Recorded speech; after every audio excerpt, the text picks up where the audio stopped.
ప్రియమిత్రులకు శుభోదయం. మనం శ్రీ చాణక్య నీతి 4వ అధ్యాయంలో 9వ శ్లోకంలో ఉన్నాం.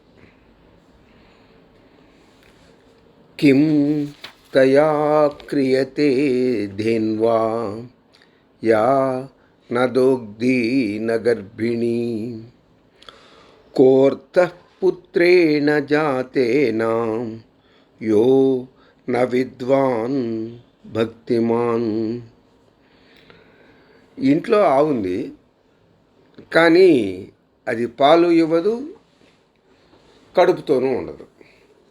ఎప్పుడూ సూడిది కానీ కడుపుతో ఉండలేనటువంటి పాలు ఇవ్వనటువంటి ఆవు మూలంగా ఏం ప్రయోజనం ఉంటుంది? అనవసరంగా మేత దండగ తప్పితే. అలాగే కోర్ధపుత్రేణ జాతేనా యోనా విద్వాన్న భక్తిమాన్. అలాగే కొడుకు పుట్టాడు, కానీ వాడు పండితుడు కాదు, భక్తిపరుడు కాదు.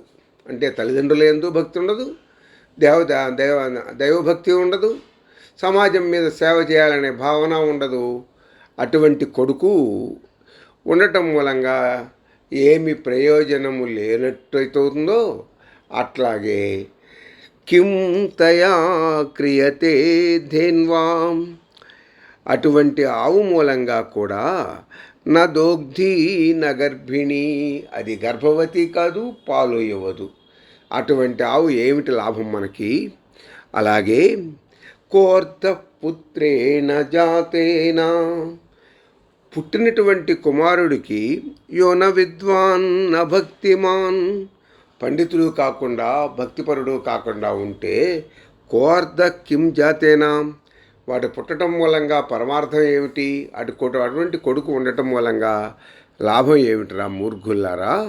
కాబట్టి ఈ సమాజంలో ఆవు ఉంది అంటే అది పాలన్నా ఇవ్వాలి, కాదు కడుపుతోనన్నా ఉండి గర్భిణిగానే ఉండాలి. అటువంటి ఆవు దొడ్లో ఉంటే ప్రయోజనం. అలాగే చదువుకున్నవాడన్నా ఉండాలి, భక్తిపరుడై అన్నా ఉండాలి, కానీ లేకపోతే అటువంటి కుమారుడు మూలంగా ప్రయోజనం లేదు అంటున్నాడు చాణక్యుడు. What good is a cow that neither gives milk or conceives? What is the use of a son who neither becomes a vidwan nor a bhakta or devotee? అటువంటి ఆవు మూలంగా కానీ ఇటువంటి కొడుకు మూలంగా కానీ ఎటువంటి ప్రయోజనం లేదు.